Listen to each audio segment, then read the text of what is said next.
Sounded a little like AI to me. I am joined with my colleagues here, as you heard, Simeon, Andrew, and Aarti, and we want to talk to you today about how threat intelligence can help with your incident response planning, and how threat intelligence, incident response, and threat hunting are really connected at Microsoft, and how we see those as a symbiotic relationship. So, Andrew, you're an incident responder with our incident response team, DART. Anybody heard of DART? The front row has definitely heard of DART. Andrew, tell us, you work with Mystic, Microsoft Threat Intelligence. When you're on the ground in an incident, people like Simeon and others in Mystic connect with you to help you understand what the threat actor may have done and who that threat actor might be. Give me kind of an understanding of what threat intelligence does for you as an incident responder. Yeah, it's been 10 years I've worked doing incident response, and I think the three most important principles, or I would say ingredients to an effective incident response, is empathy, speed, and precision, right? And so empathy is part of the job title. We do this every single day, and having empathy for our customers, for your colleagues is critical. But when you talk about speed and precision, one of the superpowers that we have is our Mystic team, is threat intelligence. And the access, the intelligence that these analysts have access to allows our incident responders to speed up our response for our customers. So oftentimes when we get dropped into a situation, we might have a couple of shreds of data, just a few breadcrumbs, right? Maybe a few compromised accounts, an IP address, a C2 channel, maybe a hash, right? The pivots that these folks have access to feeds our threat hunters on the ground with our customers, and we're able to take precise, deliberate action to start containment actions based on who that threat actor is and the patterns that we see them employ in their intrusions. Something I think that's really interesting, how many of you have worked with incident responders or done incident response before? Anybody? Okay, how many are on the threat intelligence side? Any? So I'll tell you, working with both of these groups, the personalities are quite different. I imagine incident responders like dropping in on a helicopter, going in, making things happen, high action, really hardcore. Simeon, tell us about what it's like to be a threat intelligence analyst. Yeah, as in Intel, we're kind of the nerds in the back, so we're not really, these guys are in the trenches every day, they're with the customers, they're fighting the threat actors. We get to spend time really thinking about the big picture, thinking about what is the adversaries doing on the whole. And when we get to do that, we get to put together a cheat sheet that we can hand back over to these guys saying, when you get into that customer environment, as opposed to wasting time looking broadly, we can go directly to looking in this specific spot or hunting for this specific technique. And that allows them to cut down, if you're talking about speed, cut down how long it takes for them to find adversary behaviors. And so, Andrew, give me kind of an idea, how does it work? Do you have like a red phone that calls Mystic, and what do you say? What's that like? There's a bat signal, we put it up in the sky. Cool. Is it a big crystal ball? That's right, Microsoft? yeah. It looks a lot like Microsoft Teams. No, whenever we get engaged with a victim, with a customer, we have Mystic in support of us behind the scenes, feeding us those cheat codes. I like to tell customers it's kind of like playing a video game with the cheat codes turned on, right? We get provided with essentially a treasure map of what to look for first, right? And again, that's speeding up the time to respond, to contain, to identify who the threat actor is. Because for us, it's really all about business continuity for our customers and making sure that there's a swift exit from the incident as quickly as possible. So, Simeon, I want to ask you,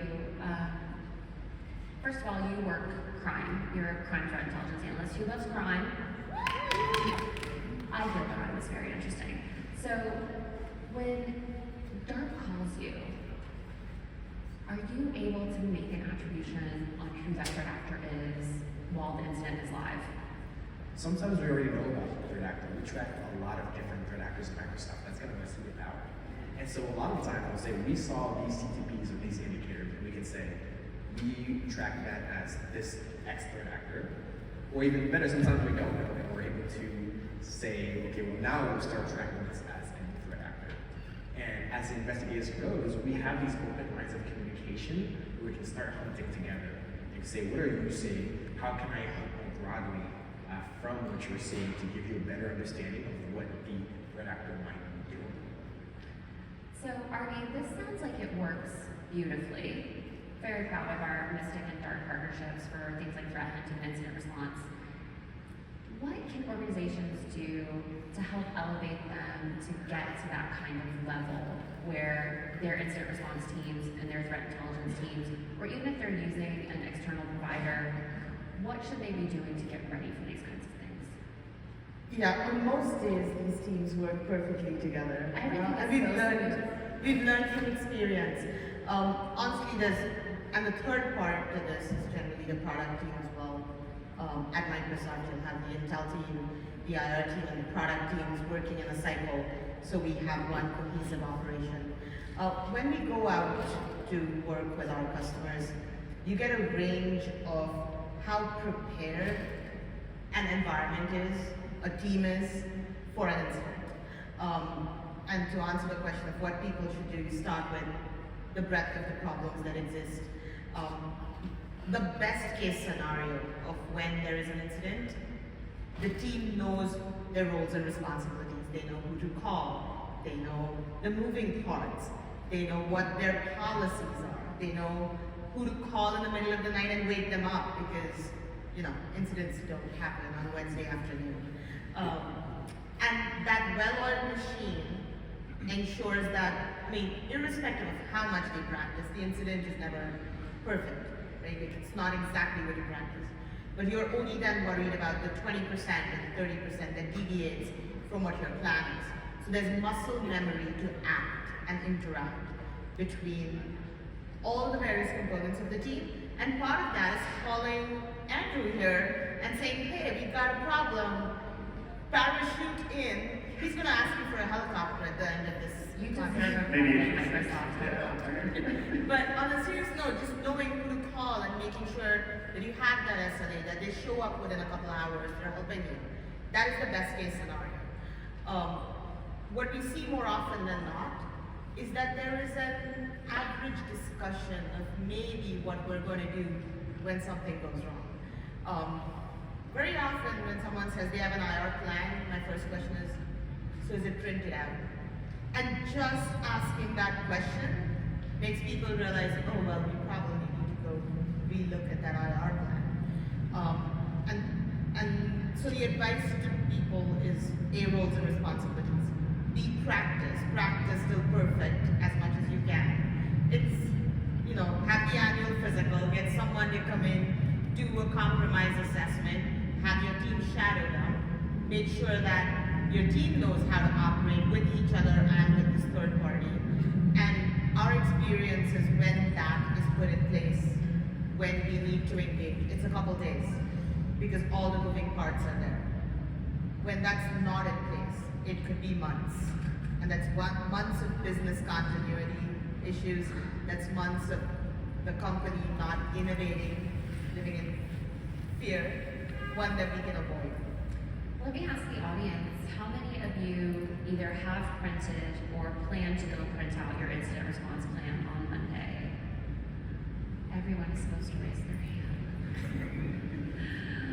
Aarti, something that I get asked a lot, and I'll ask you, and we'll talk to the audience a little bit about it too.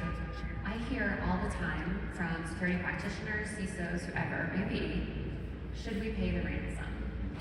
And what I generally say to them if they're in a ransomware event is, you should already know that answer. You shouldn't be asking me now.